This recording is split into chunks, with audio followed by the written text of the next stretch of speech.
One of the hardest parts about building a mini gaming PC is trying to keep it cool, and we're going risky with a 240mm AIO. This is the MSI MAG Core Liquid A13 240mm AIO.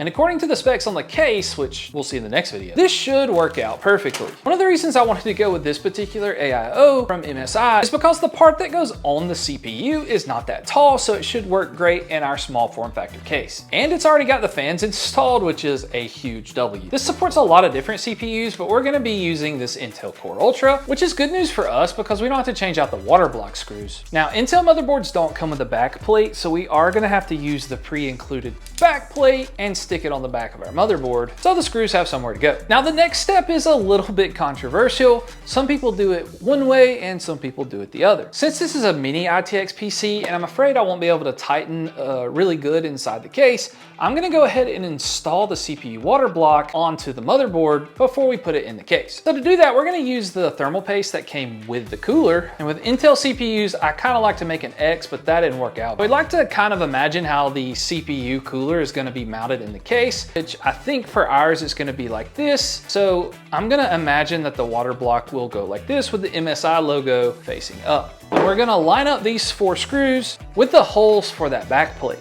Then take our trusty screwdriver and we're gonna gently screw it in kind of an X pattern, going around the CPU a few turns at a time until we get every screw good and snug. And don't make the mistake I just did and forget to take off your sticker. Now we're ready to get all of this installed inside the case.